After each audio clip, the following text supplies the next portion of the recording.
मोमिनो, तुम्हें क्या हुआ है कि जब तुमसे कहा जाता है कि अल्लाह की राह में जिहाद के लिए निकलो तो तुम जमीन से चिपके जाते हो, यानी घरों से निकलना नहीं चाहते?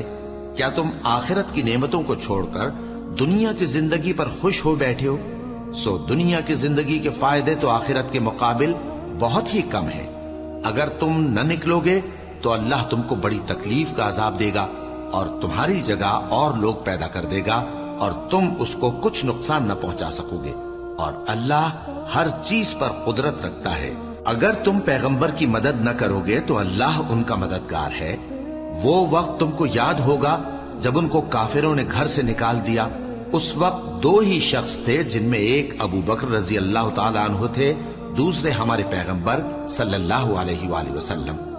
जब वो दोनों गारे सौर में थे, उस वक्त पैगंबर अपने रफीक को तसल्ली देते थे कि गम न करो, अल्लाह हमारे साथ है। तो अल्लाह ने उन पर तस्कीन नाजिल फरमाई और उनको ऐसे लश्करों से मदद दी जो तुमको नजर नहीं आते थे, और काफिरों की बात को पस्त कर दिया। और बात तो अल्लाह ही की बुलंद है, और अल्लाह जबरदस्त है, हिकमत वाला है।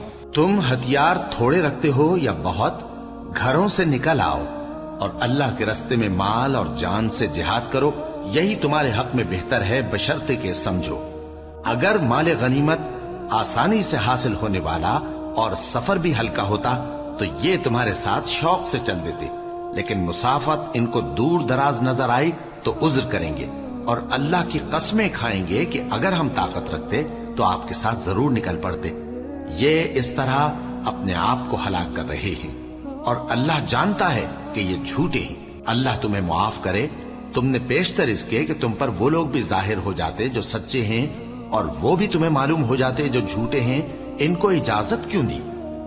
जो लोग अल्लाह पर और रोज आखिर पर ईमान रखते हैं वो तो तुमसे इजाजत नहीं मांगते कि पीछे रह जाएं, बल्कि चाहते हैं कि अपने माल और जान से जिहाद करें। और अल्लाह परहेजगारों से वाकिफ है। इजाजत वही लोग मांगते हैं जो अल्लाह पर और रोज आखिर पर ईमान नहीं रखते और उनके दिल शक में पड़े हुए हैं, सो वो अपने शक में डावाडोल हो रही है। और अगर वो निकलने का इरादा करते तो उसके लिए सामान तैयार करते, लेकिन अल्लाह ने उनका उठना और निकलना पसंद ही ना किया तो उनको हिलने जुलने ही ना दिया। और उनसे कह दिया गया कि जहां माजूर बैठे हैं तुम भी उनके साथ बैठे रहो।